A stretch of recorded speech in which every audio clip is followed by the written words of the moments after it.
Spirit, lead me where my trust is without borders. Let me walk amongst the waters, wherever you might call me. Take me deeper than my faith could ever wander. Something like that. These are the words to a song that has been rippling through my soul and giving me goosebumps. You know, we are not one thing. We are so many different dimensions. And, you know, the music that we ingest and take in helps us so much. And I love music. With a Taurus moon, music means so much to me. All things sensual means something to me. And it's why when I was part of the Pentecostal church and immersed in all kinds of indoctrination in Christianity, praise and worship was my favorite part. I always knew that there was some balderdash going on with the rules of man and the patriarchy that is the church structure for sure. But what never, ever, ever, ever, ever, ever left my soul, left me not hungry for more, was an incredible session of praise and worship.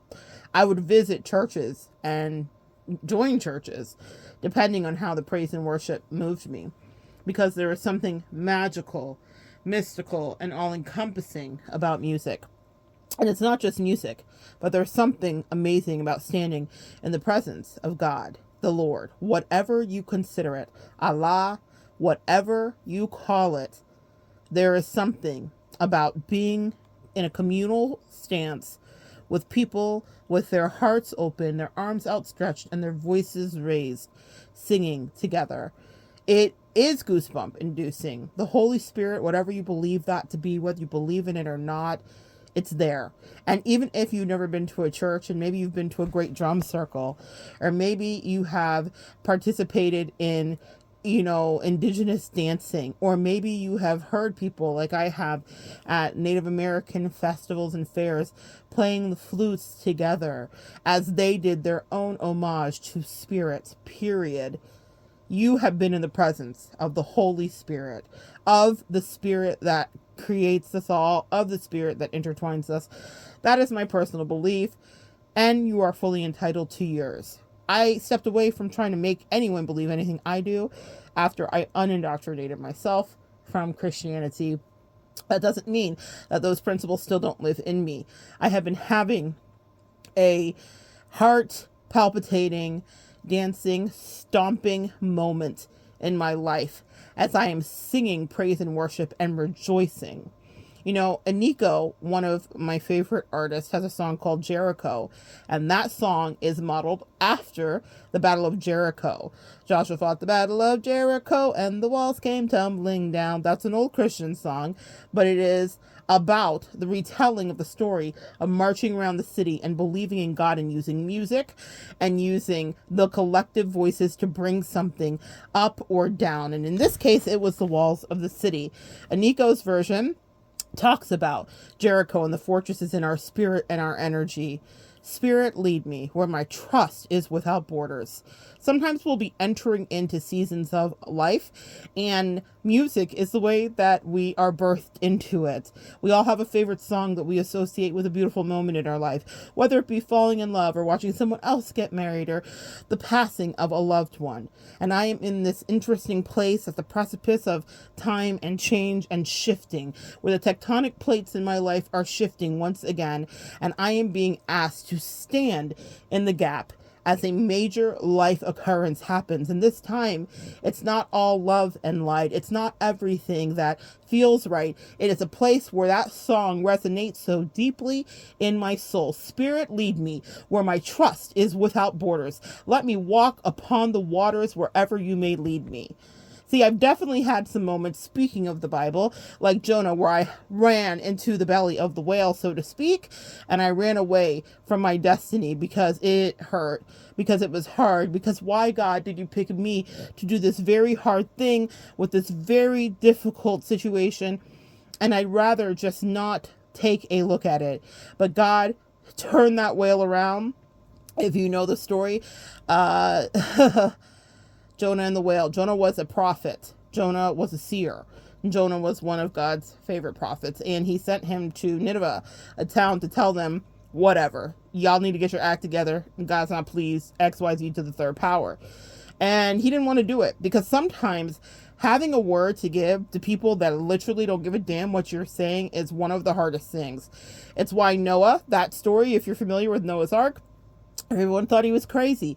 Everyone thought that he had made it up. I have a video on here. It's one of my favorites, and it's about Noah. And also the cost of dye, which is about Joseph, another prophet. See, prophets, for some reason, probably not coincidental, guys, have always been a part of my purview. God's always made me aware of the plight of the prophet and that it's not all rock star status. In fact, very much later, and even when you are achieving the status of the rock star, think of John the Baptist, you can definitely be beheaded. Be so careful with your constituents, whomever they may be, because they will happily, with ease, turn on thee. The Bible never lied. That part, guys. Now, there are some contradictions, to be sure, and we can argue theology all day. I'm happy to. But what I will tell you is it's the principles for me. It's the allegories. Just like Greek mythology speaks to me too, so does that word, so does the Bhagavad Gita, so does the Quran, okay? These religious texts are here for a reason. So we can sojourn on and we can understand. But back to Jonah and the whale. See, God said to me, there's something for you to do. And I said, I'm going to bail. And he said, cool, if you want to. See, free will is a thing that's also universal in all of these religious texts and ideologies. And even as we have the emergence of factual evidence of aliens now, y'all, I've been known the aliens are here. I saw them when I was 5 with my mom. Another story for another time. But so many of us have. They can't hide. They're here. How very human of us to think we were the only ones. Ridiculous. Anyway, these things that we are taught about have a reason. And sometimes God, spirit, source, universe, whatever you believe in, right? For me, it's God, but whatever you believe in, that energy has this interesting thing playing out before us. And we are part of our pick your own adventure, but free will is a huge, huge portion of that. No one forces you to do anything, and no one is going to have your back if you make a choice. You will have to stand in that and be an adult, and you will have to speak up, and you will have to use your voice. Well, I had a voice, and I had an assignment, and God has said, are you done hiding? And I had to say yes. And that's why this song is so pivotal for me. And maybe for someone here today, it is a song that was meant to come your way. It is proliferating the YouTube shorts, and certainly it's in my algorithm, because once you listen, you know how the algorithm will algorithm and it will find you. But it is so pivotal because the goosebumps, and I can tell when people are really wanting to showcase their voice or when they are moving and being ushered in the spirit, the goosebumps I feel. See, I'm an empath, and it's very real. I can feel when we are entered into the presence of something that is larger and grander and more ephemeral than us. It's not just about a flex, and it's not just about a clout, and it's not just about how many views. Praise and worship is something that is personal to you, and it doesn't have to be a song about God. It can be something great with Fleetwood Mac. It can be something that your grandfather played when you used to ride on his back. Worship is what you make it. But this song for me, and for maybe someone here listening, might be a bridge and a road, because it's time to take it. Spirit, lead me where my trust is without borders. Let me walk along the waters, wherever you may lead me. This song is made popular by Hillsong.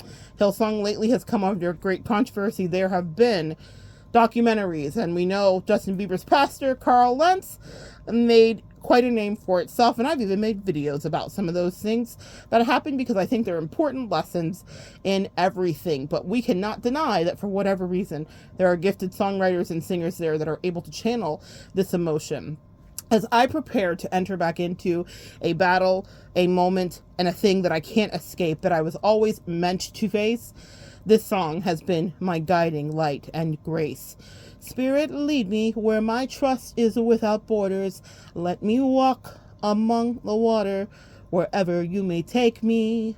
That walking on the water is specific to the moment when Jesus asked Peter to get out of the boat and walk on the water, and he started to have faith like God in the storm, and then he lost his way, and he started to sink down because he just didn't have faith. See, Jesus was the miracle way, the miracle maker. And so he was able to do this thing. And you know, the amazing thing about it is the way that I see Jesus and always have, and it got me into a bit of trouble. I saw him as a great metaphysician. I saw him teaching these metaphysical principles: as you think and speak, so you are, so you become. You cannot inhabit something unless you have become it, until you have shrunk to yourself, until you have foregone. He was looking at the hearts of man when he was talking to Judas. Choose you this day whom you will serve. He told Peter with his prophecy and his psychic energy in him, his intuition that we all can tap into: you will betray me before the cock crows 3 times. And my God, Peter said it with his chest: Jesus is no friend of mine. It hurts to see. It hurts to be the person that sees, that hears, and that knows the betrayal that will bring you to your knees as the person predicting it. There have been so many times in my life when I have looked into the faces of people that I have adored, that I have loved, that I've poured my lifeblood and energy into, and knew that not only would they not do the same for me, but they would deny me the second they got a chance to. That's why I think these great biblical and spiritual texts are here modeled for us, because the hero's journey is one we will all take if you ever decide to go in a spiritual way. And that song about faith and about standing in something you can't see, that's outstretched and spanning as big as the sea, and you are humble and just but a speck, and you ask this great universal consciousness to have mercy on thee. Spirit, lead me where my trust is without borders. Let me walk amongst the waters wherever you may lead me. It is so important to have something to believe in that's bigger than thee.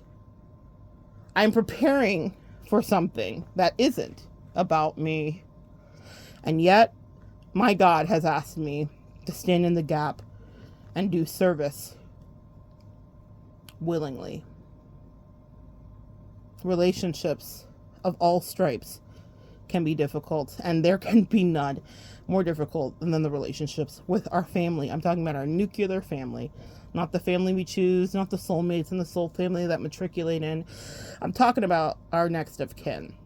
I'm talking about our DNA. Tomorrow morning, I will be heading over to visit with my sister. And it's the sister with whom, for a little while, the cancer was at bay. But it beckons once more. It is knocking at her door, and this time, I have it on good authority that it will not go away. Spirit, lead me where my trust is without borders, and let me walk amongst the water wherever you may lead me. See, I have loved people and I have lost people, but I have never loved someone more in a more complicated way than I love this sister. She is a soulmate. And I ran from the assignment for a while, talking to my bestie, hiding like a child, because sometimes things are tough. And I had to do things that were hard, and I had to be more than enough when I felt like I was not even close to enough. I had to stand up for myself, and I had to push back, and I had to set boundaries, and I had to do all of this work with someone that I just wanted to love juicily. But this time, God said very clearly to me, like he might have to Jonah, all the way back when he was running from the Ninevites, from Nineveh, you don't get to leave this time. And when I say leave, what it means is I took a respite. I took some time, some downtime that I needed. That was mine, to get my bearings and to protect myself, because even if someone is your DNA and they share your blood, that doesn't mean that they wish you the best of health. And that doesn't mean that she didn't wish me the best of health. Of course she did.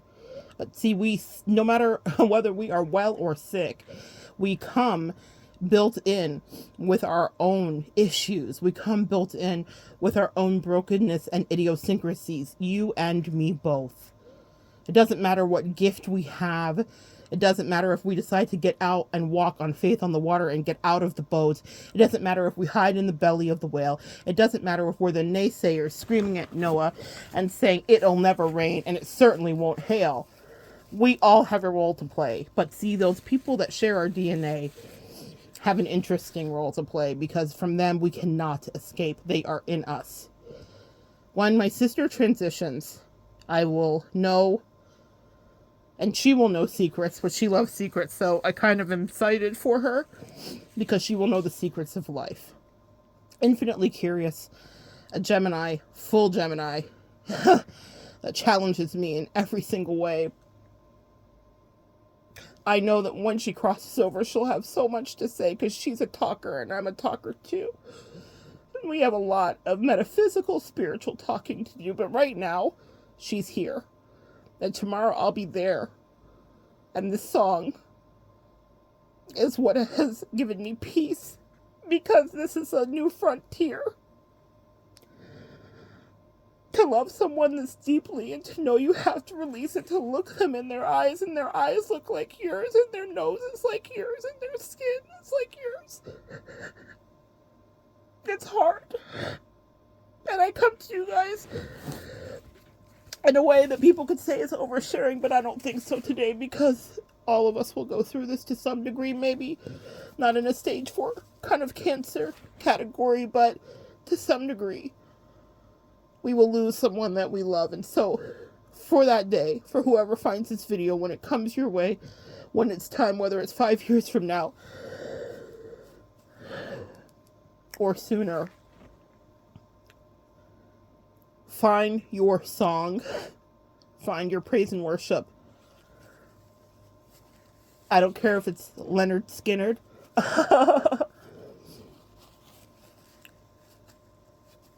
or Weezer. Wherever spirit leads you, find a way to communicate. You know, I'm really lucky. My bestie has a gift. She is a medium. And while people come to me in my readings, I never bill myself as a medium because it's not my specialty. Like if you were to go to a podiatrist versus ophthalmologist, right? We all, excuse me, have specific gifts in the spiritual community. And I'm very fortunate that my bestie is really good at this, and she's actually studying to become a death doula so that she can hold people's hands as they make this transition. I could not think of a better human to do this work. And I don't think it's a coincidence. She gets to practice before she's finished with her studies on me. She's met my sister. She's seen her in all of her fabulous and brilliant Gemini energy. But one of the things that we talk about often, that I talk about with clients when this is happening, and that she talks about as she's working with the people that God sends her way, is what is the way that you're going to communicate when you've crossed over. I don't know who needs to hear this today, but these are the real conversations to be had. How will I know that you're here? How will I know that you look back? I'll see if I can share it on my community page, but a couple of days ago, and I don't think it's a coincidence, because that's just how my angels work with me, a short came up from Pink, and I love Pink in all of her authenticity. And she was talking about her father passing, and her father was her best friend. And she said, Dad, when you come back, how are you going to come back again? And he was a fighter pilot, jet fighter pilot. And he said, at first, he said a rabbit, or like what did he say? A cannibal squirrel, something really funny. And she's like, I'll just let that be the morphine talking. And then he said, I'll be a hawk. I'll be a bird. I'll be a bird. I don't know if he said a hawk. He said, I'll be a bird. And I'm really going to try to connect the short because I think it's a word that you need. It's a word that needs to be heard from her mouth so that you can understand how spirit and leads and how we're all connected and how you can make these decisions before someone crosses so that it's incredibly clear so that you can see the magic and the majesty of all of our interconnectedness and how we never leave here. So she says, several days later, it was COVID time or whatever after her dad passed, a few weeks after her dad passed, it was COVID. She was quarantining because she was worried about giving it to her kids. And she walked out into her part of the home that she was quarantining in. There was this commotion. And there was this huge hawk that had landed on her kitchen table. How did it get in? How did it get there? Well, we know. Spirit led it, where its trust was without borders. And the hawk turned and looked at her. And that's one of the things you need to understand about animal totems, guys. I've talked to you about animal totems. Is that when an animal stops and actually look you in the eyes, whether it's a bug, an insect, a butterfly, if it hovers around you, if it stops, if it walks close to you, if it looks at you, that's a direct message. That's an animal totem. Now, our Native American indigenous folks understood that much better than we, but that is something y'all need to get into if you're setting metaphysical energy. That is a thing. It happens every single day and all the time. So that hawk looked at her, and then she said, for days and weeks, it would follow her to work as she would drive down the road and fly with her. Fly. Her fighter pilot jet. I have goosebumps saying it to you. Dad incarnated into a hawk. And interestingly enough, he said he wanted to be a cannibalistic squirrel or something. Well, hawks are birds of prey. They are predators. They eat meat alive with their huge talons. They grab it and put it into their beaks. And so her dad, excuse me, guys, her dad incarnated as this hawk to watch over her. And she knew it was him. So you will know. And that's part of what I am now called to do. My sister is a badass. She is stronger than me, and she is stronger than you. I promise you. And she's a handful. And she's given me some of the greatest challenges of my life, some of the greatest lessons, and some of the greatest blessings, including my beautiful niece. She said to me years ago, as this journey began, she said, she is yours to take care of. I put her in your hands. And she's a 30-year-old woman. And I do the best I can. And I will see her tomorrow too. My sister is obsessed with my niece. So for her to say that to me meant that she knew that she had other work outside of this earthly realm to do. She would never give my niece to anybody. She didn't give her to me, but in care of her, to show up for the moments that she knew she would not be here, for the upcoming baby showers, and for the anniversaries, for the moments when she just might need to cry with her auntie. Spirit, lead me, because my trust is without borders. Help me walk amongst the waters wherever you may lead me. This thing that we face, that we all have to face, we all are born and we all someday evolve and go away. We die. See, but this is the first time in my life where I've had to look it in the eye and want nothing more than to be able to stop what's happening. Like so many of you that have sat by bedsides and cried and sat with loved ones and shed tears and prayed and hoped for a different outcome until you were just finally engulfed by the worst fear. My sister has none of it. When I said to her, what is it? She said, well, this is life. It's back invasively. It's metastasized. See, these are the words you don't want to hear, but they're words I know because it's the same way that my father died. The same exact thing, and I know that he'll be there as next of kin, as first of kin, as one of the ancestors that welcomes her in. And we could be talking another year or 2 or 5 if I'm lucky, or never if I'm wrong, which I would want nothing more than to be. But unfortunately, for the heaviness on my chest, this is our new reality. And so that song, by no coincidence, found me. Because for me, I go back to my roots. Fleetwood Mac, maybe for you. Maybe Peaches and Cream, and maybe Earth, Wind, and Fire. No judgment will I ever send your way. But for me, a good old non-denominational song that anchors and that speaks to the truth. There are some things that you were never prepared to do. There are some people that you were never prepared to lose, no matter how complicated it is. And all I could do was prostrate myself, which means to lay flat on the floor and say, God, give me whatever words I am supposed to pour into this woman who often makes me feel safer about her passing. How is she this strong?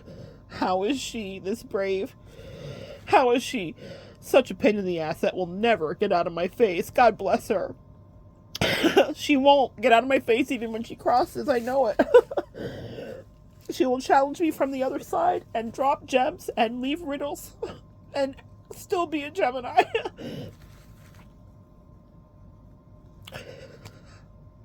For the 20 of you that will listen, I want to thank you. It's a lot today. But I'm talking from not just pain, but from getting ready for a new journey, of which I already told you. Not only will I not, but I cannot run away. So, that song. That song comes into mind. And it will blend into my DNA. And I will absolutely make it mine. It is my mantra. It is my lifeblood right now. Because I'm asking some energy and entity and cosmic consciousness so much bigger than me to give me the strength to stand in the gap as we set my sister free.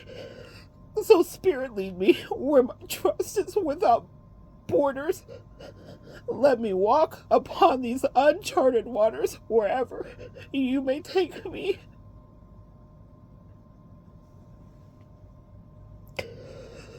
Oh, letting go is not easy, but even the lesson is not lost in me that in the work that I do, they allow me to experience all of those things. So, right now, selfishly, yes, this is about me, and altruistically later, it'll be for you. But I just ask for your prayers, because this is the hardest thing I've ever had to do.